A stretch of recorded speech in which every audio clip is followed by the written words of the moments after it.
I've heard it said over the years, and I have even said it, and maybe you have too. Man, if I just had $1 million, what I could do with that resource. Of course, in today's world, $1 million does not go as far as it used to. It's a billion. Man, if I had $1 billion, what we could do with that.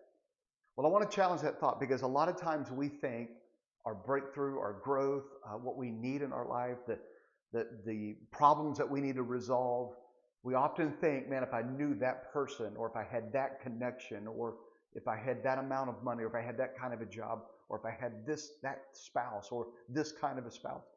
We think in terms of these tangible things that we can see as being very valuable to us. And yes, God may use some of those things to bring about the answers we need or to resolve problems.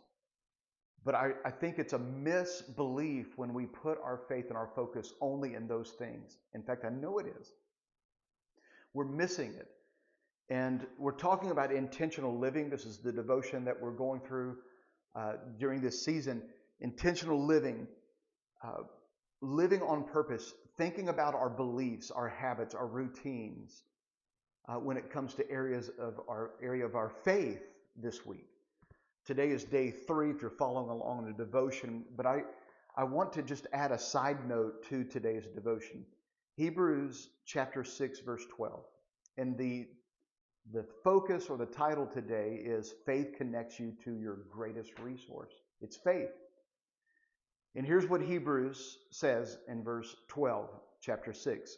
Then you will not become spiritually dull and indifferent. Instead, you will follow the example of those who are going to inherit God's promises. Look what he says. Not because of who they know or how much money they had or what job they had. Not because of their last name. He says because they're going to inherit God's promises because of their faith and their endurance.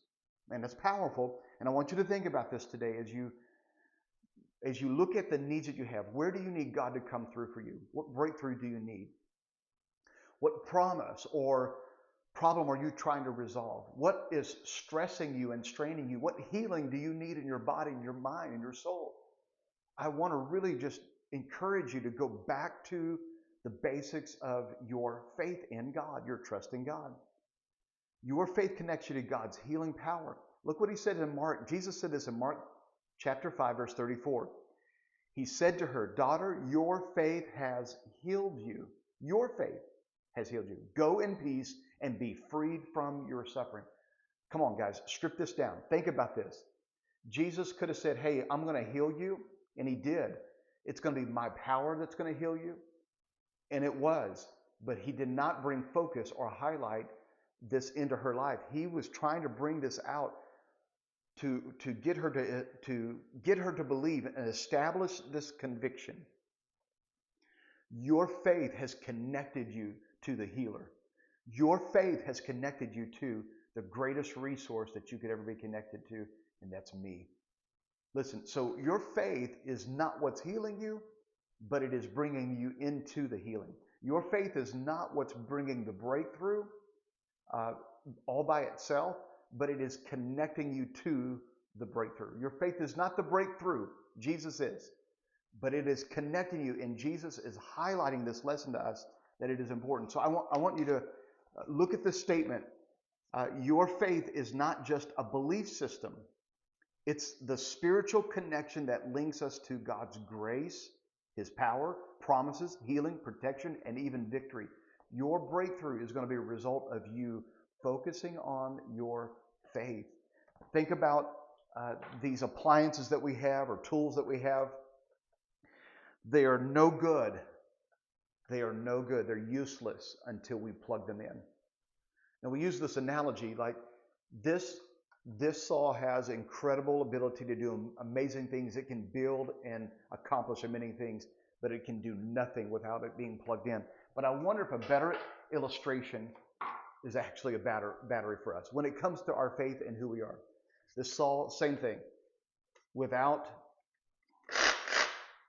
It has power with the battery, but without the battery, this thing is useless, totally useless.